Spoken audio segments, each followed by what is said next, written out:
Hi everyone, thank you so much for joining. I can see a few people tuning in now, so we'll just wait a moment and we'd love to find out where everybody is tuning in from. Norway, incredible. Thank you, Maureen.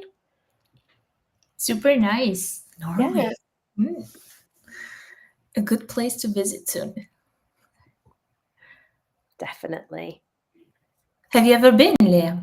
Never. I met some friends there recently from on my travels, but no, I've never been. It looks beautiful though. It does. It does. Yeah. And I heard so many good things about Norway in terms of the labor market, social security system. So, Absolutely. yeah. Cool. You also have good weather. Yeah, Wonderful. Yeah. exactly. Good weather, yeah. Noblesville. It's Oh, cool. Thanks, Henry. super nice. Hi, Henry. Welcome. Okay, well, I'm sure people will start heading in and joining.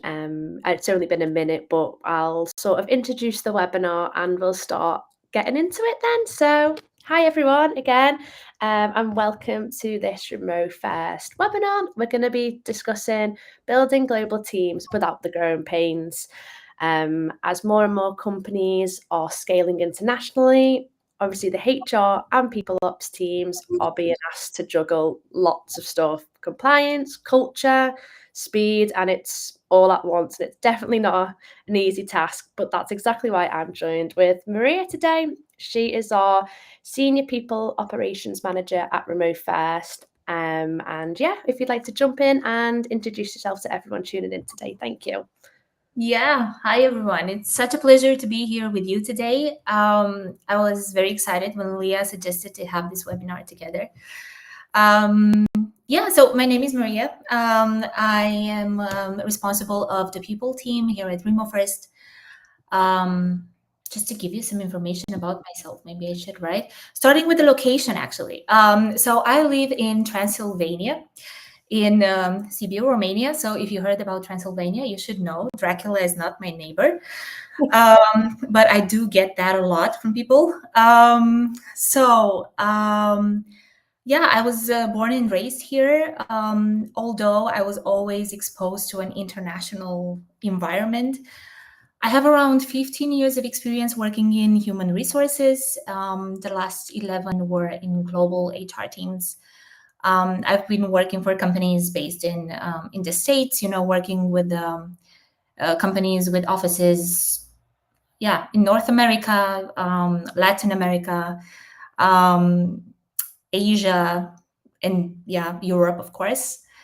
So yeah, I've always been keen to understand, how different, labor markets, different cultures, to work with people coming from different backgrounds, different experiences, and just to learn from each other. So that's why I'm here. I think Remo First is actually offering this opportunity very nice. Yeah. Exactly, yeah, and with all of that experience, it's going to be great to delve into that. I think looking at everything from onboarding to tools, different workflows, and how we can help build a culture that does work across time zones. So yeah, I'd love to get into it, and I think it would be really good to sort of start at the very beginning of that employee journey, and that is, as I just mentioned, onboarding. So there's a lot on onboarding, we know that, but I love how that. Yes, let's start. how do we approach creating a consistent, high quality onboarding experience across multiple countries and cultures? Well, it's an exciting journey, I can tell you that. But first, let me give you some context regarding our team members, right? So we currently have 143 employees across multiple time zones, around 30 countries in total. So we are really international. I think Also, not having thousands of employees in the company still allows us to have very strong connections between each other and have that small bit mid-sized company vibe inside of the company, which I love. But anyway, yeah, having our team members spread around the world also creates some complexity in our people processes, including our onboarding process. So I think it's a good thing that we have a pretty structured one. Yeah, so for us, the onboarding experience starts way before the start date. So we make sure that everything is set up correctly and nicely and smoothly for the big day, right? Because it's a celebration. So we're trying to prepare everything like you would prepare your own birthday, right? It's the birthday of that person inside of the company. So we try to make it memorable. So we start doing our research, regarding the local regulations of the country of residence. I think that is very important for the person to know that they can rely on you to treat this professionally, um, even if you're not from there. So yeah, that's very important. And then we start working on the paperwork that is necessary. And of course, very importantly, we want to ensure that our new colleague also has the right tools to join the team. So we have several pre-onboarding steps that we're doing before the start date. Yeah. Yeah, I think that's really important because people think of onboarding as maybe your first day, but I think actually there's a whole pre-onboarding before you join, which I think as an employee you probably don't think about. But obviously, from your point of view, it's making sure those laws and regulations are okay, payroll, making sure that's set up, all of the different data and things is all correct in the system, the address of the person, so you can send the laptop and everything to their house, making sure that's all in place so that they have like a week or 2 week window before they've started as well, because the last thing you want them to be doing is stressing out because it's meant to be a really important day, as you said. So I think it's important to take the stress out of the employee, especially if it's global company, they could be based in a different time zone, so the communication may be a little bit out. And I think that's really important to make sure that those initial steps are set up without the stress of Exactly. the employee, definitely. So if you start thinking about all of these on the first day, you're already late. And I think the whole point of a good onboarding process is for you to avoid at all times that the new colleague feels lost or by themselves, like they're alone in this new journey and they don't know where to go to or how to start. And starting a new job can create a lot of anxiety anyways, right? Even if you're an experienced professional, you still get the chinks, before you actually meet the people, join the team, so on and so forth. So I think this is one of the main goals of a good onboarding process, to just be there for your new colleagues so they don't feel alone. Yeah. And I think these reaching out as well on different social medias. I think like if your manager reaches out to you on LinkedIn beforehand and does like a connection request, I think these little things are also quite nice to sort of settle you into the role. It sometimes feels like your first day isn't so isolated, and I know that can be something that when you are building a global team, you don't want that individual to feel isolated. You want them to feel really included from that very first day. And I think that's really important to So consider. true. So I really enjoy that. And then as I said then, so obviously you have these sort of pre-onboarding steps. How do you making sure this is consistent? So you mentioned like the local labor laws and things. How are we doing that if we're based globally? Yeah, well, we look at our own product at Remo first, right? So what we do is to ensure seamless hiring across the globe. So we can rely on our own country guides that we also share with our clients when they choose to employ somebody in a country of, that they have never worked with before. So these country guides are created by our knowledge experts. And we can do our research on all the details related to hiring, onboarding in a certain location, everything that you need to do to make sure that you are managing this in a compliant way. And yeah, our product covers 180 countries. So I think we're also covered for our own internal employees. We Yeah. have, I think we have things covered. Yeah. And the same as like Henry here mentions, right? We are trying to create a welcoming experience using a customer experience methodology. So I think it is very important for you to take it, you know, step by step, and make sure that you have everything under control, and not get any surprises on the start date. So the research phase is very important. It's always very important. Yeah, I think that's what we're trying to say. It's this, first impression really does count, doesn't it? Because it's what sort of kicks you off. It's that entry point, the first point, that's designed to create that it sets the tone for the relationship that you're gonna be having with your new business, and people start a new business wanting to, hopefully stay there for a long time, so that the sort of employee retention is the same as Henry mentioned with the customer retention, because you're wanting to create a positive experience, which is like loyalty. It will decrease the churn, and it creates a longer lifetime relationship, or yeah, to compare it to a customer. So yeah, I really enjoy that methodology. I think it's a really good one to point out. So thank you so much for that, Henry.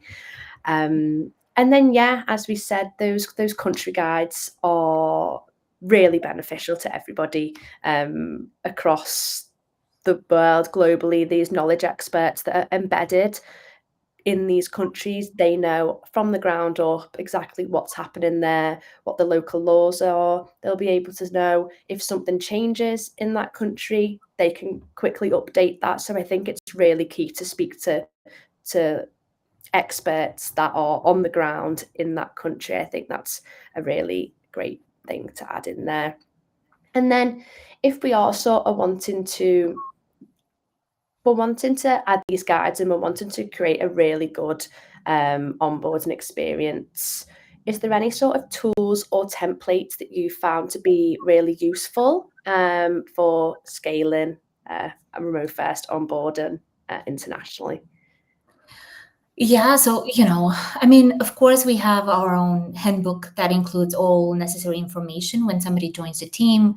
We have quite a nice general welcome presentation where we also try to include all the important steps that you would need to take, considering the first days, first week, first month, so on and so forth. And yeah, so I was telling about also ensuring the right tools, right? When somebody starts their journey in a new company. I would actually like to talk about that, because this may be a very important challenge for remote first companies, just providing the right tools, right? And you can do that.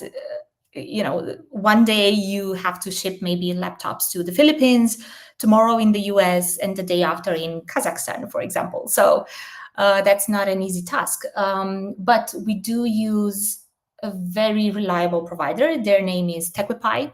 They actually don't know that I'm going to mention them, but these are really the kind of people that can change your professional life, because they can take a big headache away.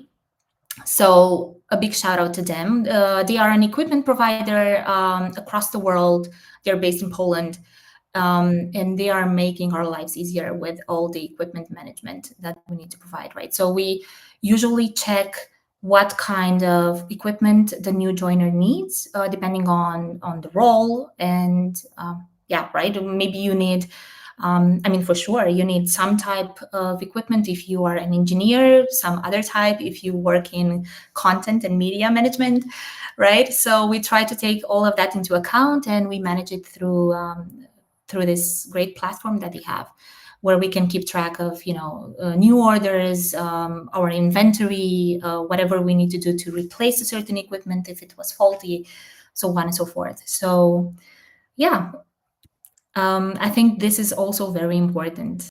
Yeah, definitely. I think, yeah, as you said, sort of those tools that we're definitely going to discuss is like once you've started, but the tools to actually get you started in the first place are going to be different from team to team. And I Mhm. think if you're a HR leader that's embedded into those different teams and you understand what each team needs and maybe have seen and delved into those job descriptions of each people that's been hired, you get an understanding of what they're going to need, and that's also going to help in the process of making sure that's a smooth, efficient journey, and especially working with someone like a third party that will be able to manage that and make sure it's all tracked, because obviously the equipment's going to be expensive. There's going to be security software embedded in that to make sure it's safe for a remote environment, especially if people are co-working and need to be on different internet. So I think it's really important to, again, look at that onboarding and the IT tracking equipment to make sure that that's all embedded in there and gets to Yeah. the person on time to the right address. Definitely. And the challenge doesn't stop there. So once the new joiner actually confirms that he or she received a laptop, right, we schedule a laptop setup meeting with Yeah. our IT admin provider, so we know for sure that everything is set up for the start date. Yeah, as I mentioned, right, we just try to be there every step in the way. So we are strong believers in a good onboarding process, because we also understand, there are these stats saying that a strong onboarding process can improve retention by 82%, right? And that can be even more challenging when you're working in a remote first environment. So it is also well known that remote employees are twice more likely to feel isolated without a formal onboarding plan and without making sure that you can support their cultural integration, right? I heard at some point somebody saying, well, you just give them a laptop, right? What do you do? What else do you have to do? Well, if you just give them a laptop and hope for the best, that's not a plan. It's not a strategy. So, yeah. And I think it's that strategy that we definitely need to discuss. So, what sort of tools and workflows do you think have helped scale and build our global team at Remote First?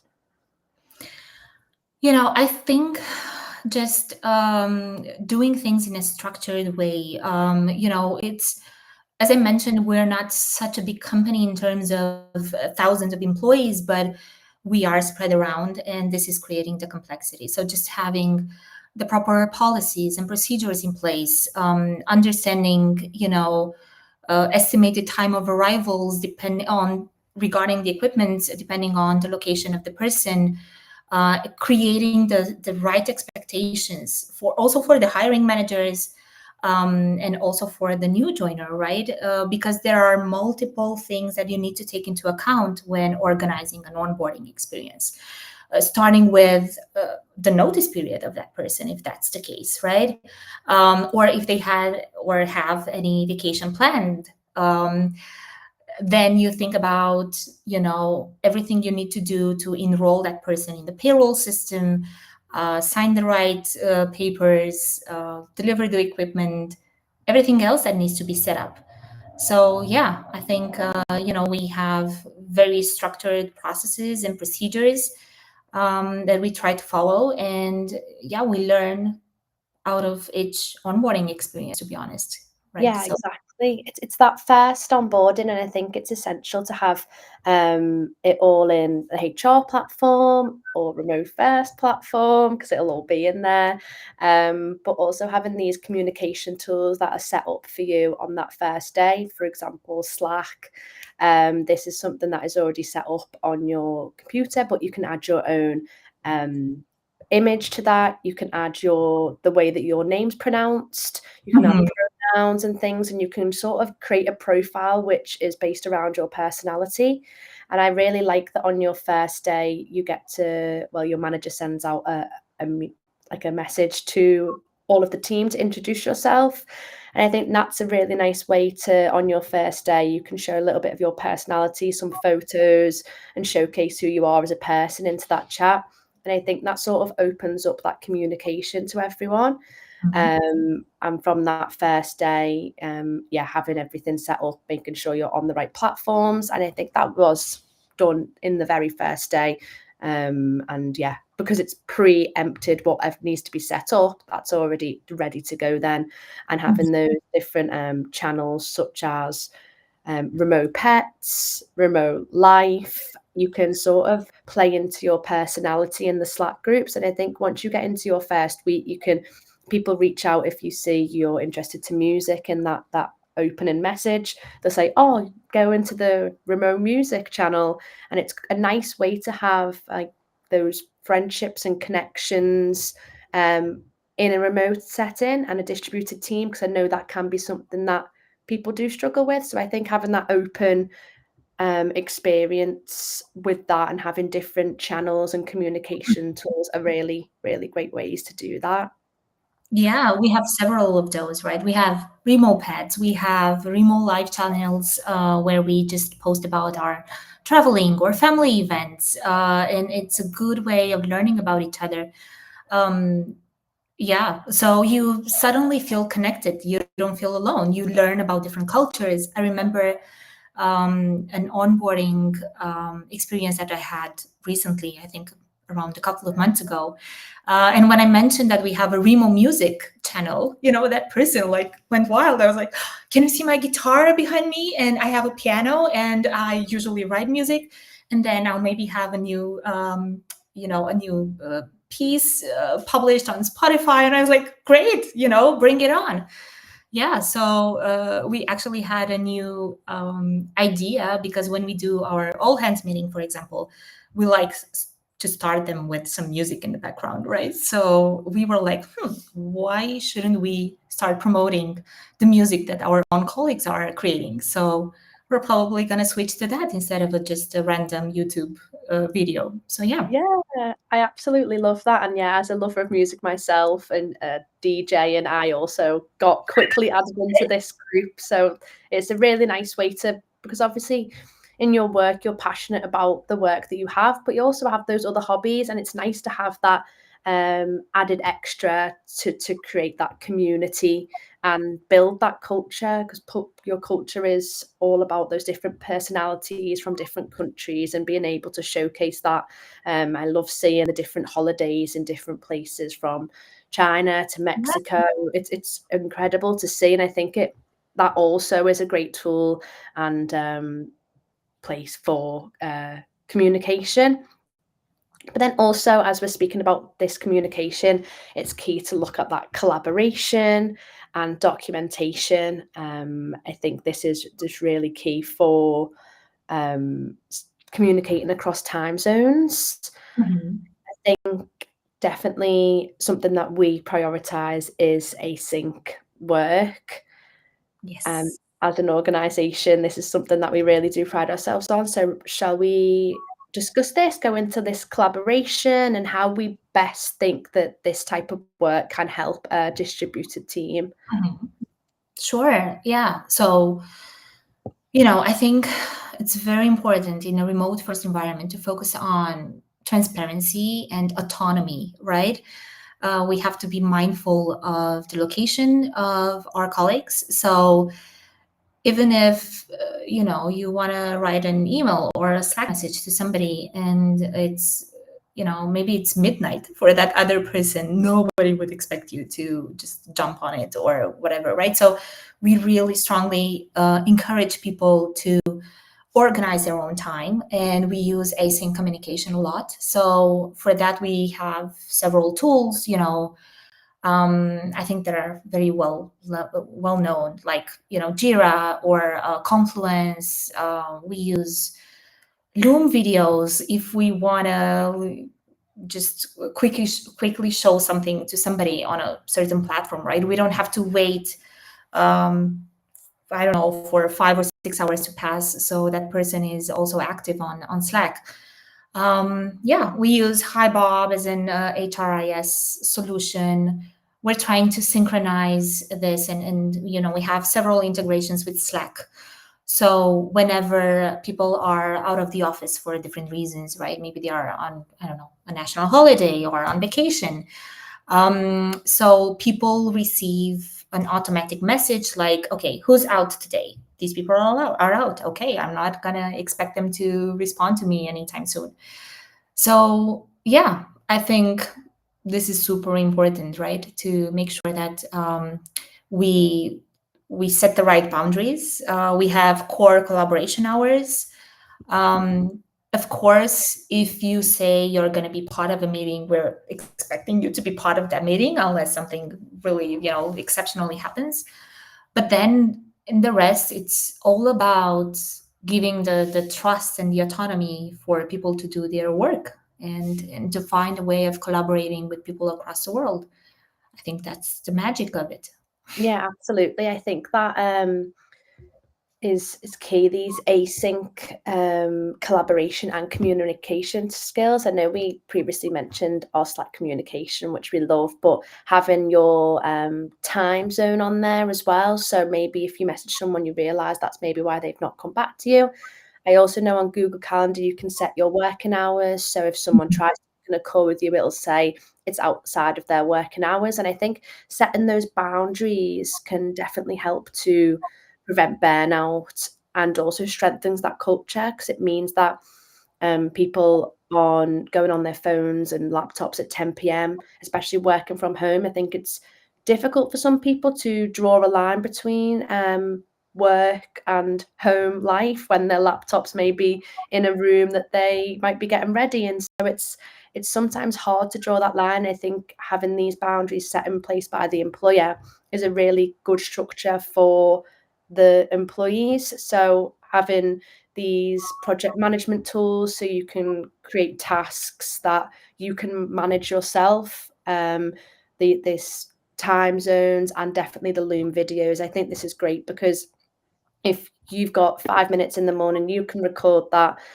and the other person also has access to this video forever. So if it's a meeting that lasts for 30 minutes, you might forget what happened in the meeting, you might lose the notes, it might just be sort of gone, or you could even leave the business. But this Loom video will last forever, and I think these tools and communication methods that enable a quicker, smooth speaking collaboration is definitely the way forward with distributed teams. Definitely. But obviously I spoke about this burnout, which people can, and yeah, as Henry said, you definitely do need a work-life balance. It's essential. And how do you think that we can maybe assess those signs of burnout and making sure that this isn't happening with distributed teams? Well, I think there are early signs, right? You can see the lack of engagement. You can see maybe more sick leave happening, right? Um, yeah, so there are signs before people actually go into burnout, and I think, yeah, the magic lays in identifying those and trying to tackle them until it's not too late. Because once in burnout, it involves a lot of effort for people to get out of that state. So I think this is something that the people team is doing, the direct managers are doing, but also like regular colleagues, right? We are really um, we strongly encourage people to stay connected. We have donut calls, we have random coffee chats, right? I remember when I joined, I set up several calls with the main stakeholders that I knew, I really wanted to meet, and I knew that the information that they have and their experience already with the company would help me integrate faster and understand what are the struggles, where I can jump in and start managing stuff. But also, people who reached out to me, like saying, hey, I saw you joined. I would love to get to know you. Let's set up a coffee chat. I was like, okay, let's do that. So once you start sharing more personal things, that I think those Slack channels that we mentioned before, like remote pets, remote life, so on and so forth.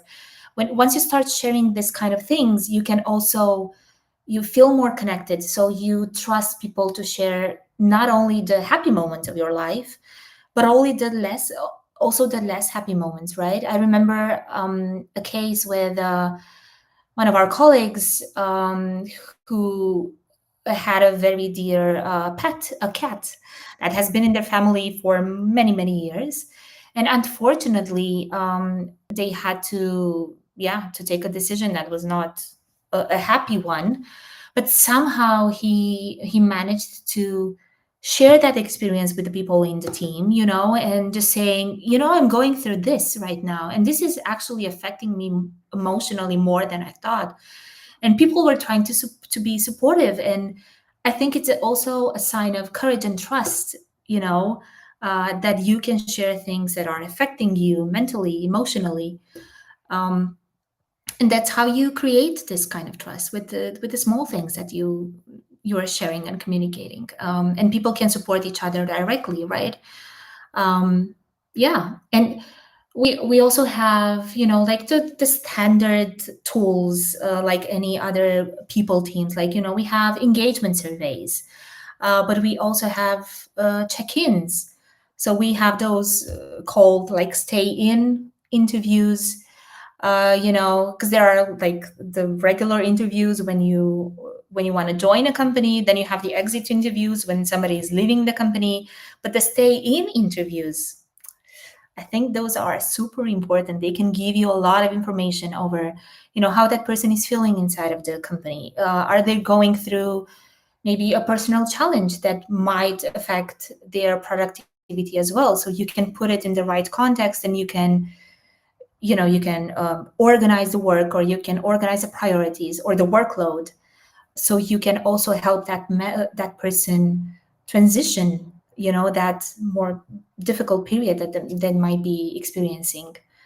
Yeah, So definitely. I think that's really key to point out.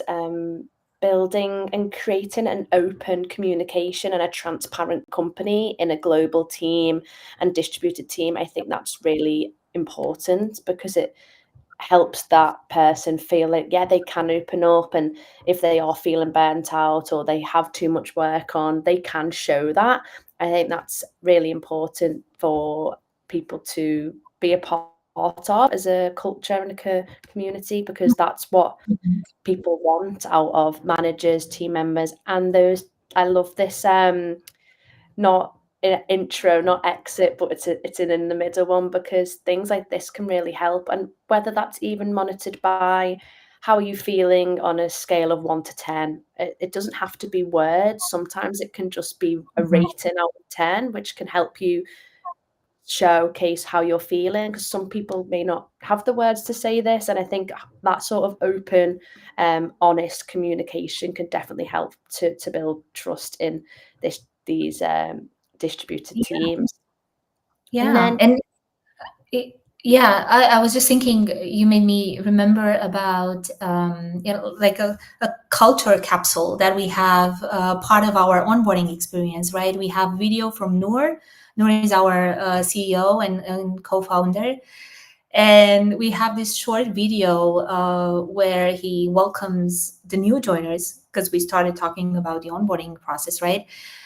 Where he also gives you the overview of how life at Removers is. Like, I remember clearly him saying, you know, we hire kind people and we hire very smart people, right?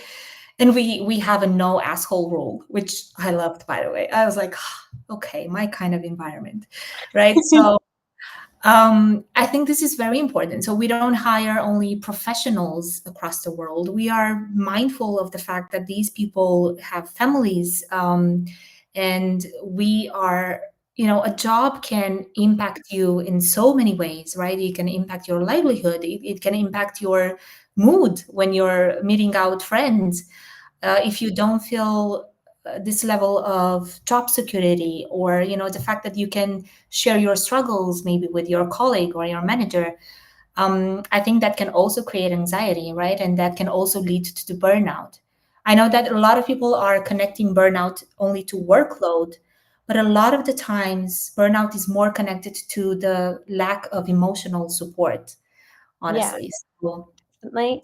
Also, Henry has asked a Q&A, so I'll just go ahead and answer it, and then we can also ask a few at the end here. But just because we were speaking about that onboarding, he asked about what the average lead time to get someone onboarded is. yeah, from the moment we have the green light, I think the fastest one, if the person was already available and there was no notice period involved, I think it was around 1 week. Um, if there was a longer notice period, there are countries where we have that. We, of course, respect that because we want people to just, to fulfill their obligations towards the previous employer. So it can only also take like 1 month or 1 month and a half. Um, yeah, but we are really doing our best to whatever it takes to make sure that everything's on board. We have the right expectation set. Yeah. Yeah, having Question. that definitely. Yeah, that speedy onboarding, but compliant, I think, still fits when you are building a distributed and global team. So I think that's a great answer there. And then I think it would be good to sort of touch on I know people, even though we are remote and distributed, it's nice to occasionally meet up if we can around the world. So, are there any sort of virtual or in person events that you think have helped shaped a remote culture? Yeah, we had. I think you can create both virtual events and in-person events, right, to support the culture. We started having more offsite team events this year. And yeah, I can give an example, right? So the business operations and people team, we have met in April in Portugal. We had people flying from, multiple countries, like from Argentina, from South Africa, from UAE. So, but we made it. And yeah, we spent some quality time together. We also worked together. We also played together, got to know each other. And then we made sure we are going to set some time apart to meet the people who live in Portugal, right? Because we had colleagues outside of our team that maybe did not participate to the team event, but they were there. So we just organized a brunch and we made sure to get to know them as well. And yeah, we're trying to maximize all of these, events and yeah, get-togethers. We have dinners. For example, in Kazakhstan, we have a large part of our engineering team, so we're organizing their dinners from time to time, or kind of, festive events to celebrate. Yeah. Definitely. And I know we recently did a virtual event, which was our hackathon. Oh So yeah. that I know that was a really successful few-day event. You were in that from the start and organised that. Do you want to sort of speak about that and how that did help our culture really, especially people all across the globe? Yeah. So we organized our first AI hackathon. I think it happened at the beginning of March. So we had our engineering product teams, that we had 6 teams split per 3 types of products. And we had one winner for each category, like with real prizes. We didn't play with it. So yeah. And yeah, the output were 3 products that we are currently testing internally as well. So yeah, I think we had a lot of fun. People worked together. They laughed. I'm not sure if there were tears involved, but at some point, because they also had very hard deadlines, right?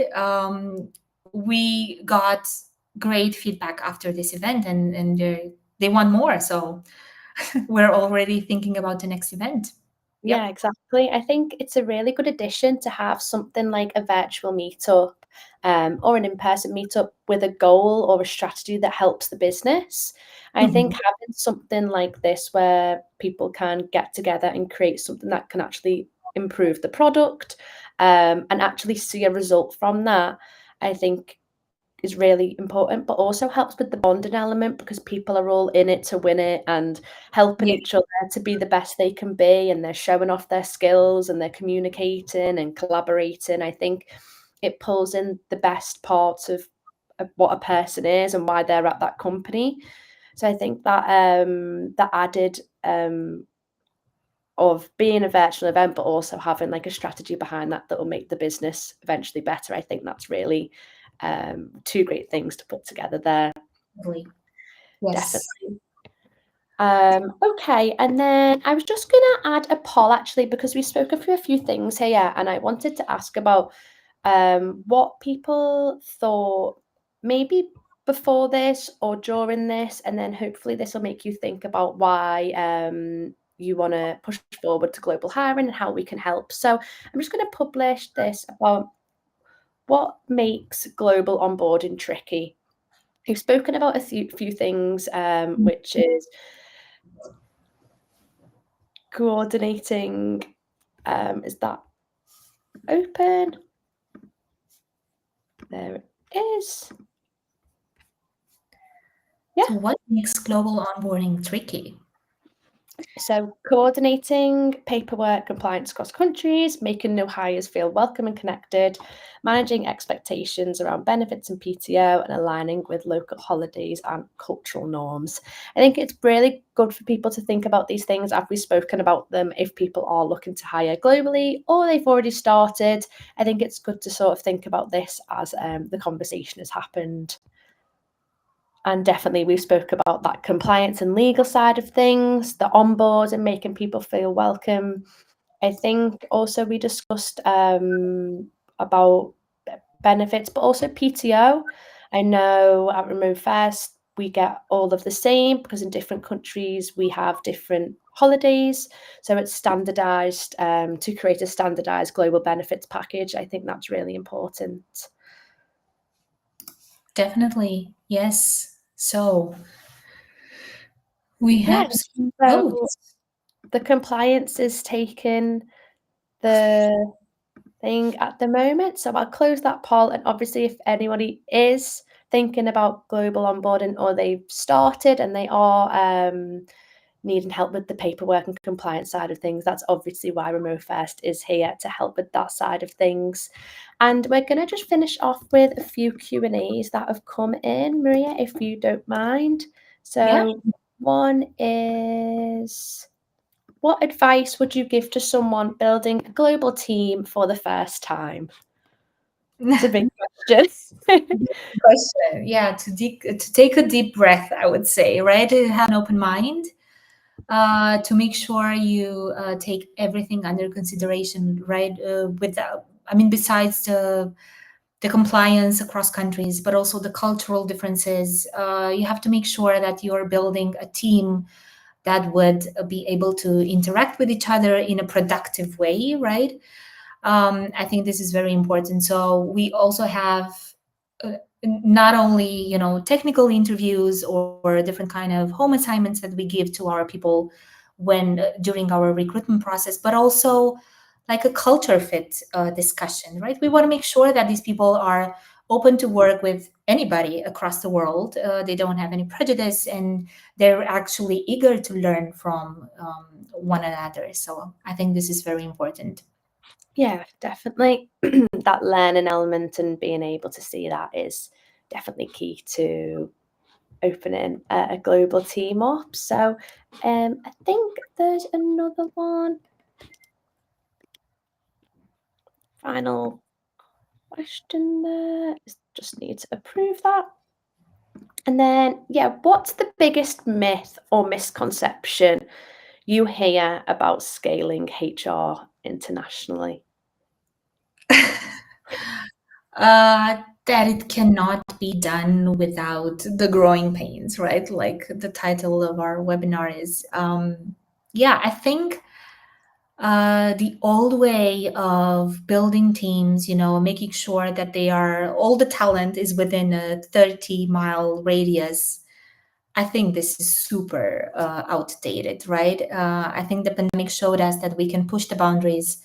And it's just a contradicting principle to say, oh, we're looking for the best, but they have to drive to work to an office every day, right?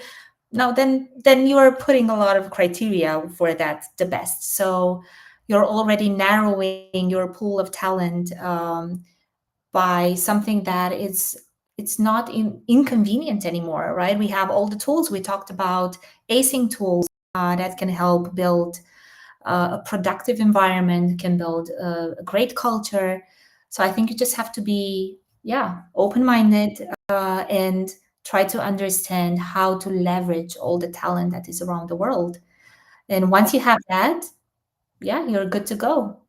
Yeah, and I think that also pulls into the thing about what works in one country will work everywhere, because as we've said, there's different HR policies, benefits, and practices all across the Mhm. globe. And I think you have to realize, as we said, there's different legal requirements and different needs for the employee. But also, when you are expanding globally, you do have to think about these things, but it will also have this added benefit of um, the skills and everything that you'll be able to encompass by sort of opening that net as wide as possible. So Exactly.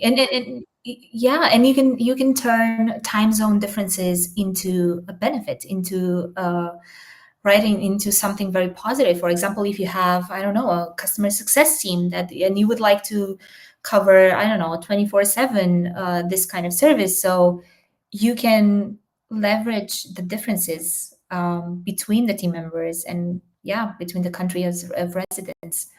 yeah, absolutely. Well, yeah, thank you so much for coming on today. That was packed from everything from pre-onboarding to onboarding to different tools, workflows, strategies, to all sort of preventing burnout and making sure that culture is still embedded into the company whilst hiring globally. So thank you so much. If anybody does want a demo, I can pop up the poll if anybody does want to vote, and we can get in touch with them afterwards. But yeah, if you do want to reach out and want any further help with building global teams without the growing pains, reach out to me or Maria, and we'd be more than happy to help with any questions you've got there. But thanks everyone for tuning in, and hopefully we'll see you on an upcoming webinar or podcast. Listen to that soon. Great. Thank you so much. Being here with us. Have a great Thank, day. thank you, everyone. Bye. Bye.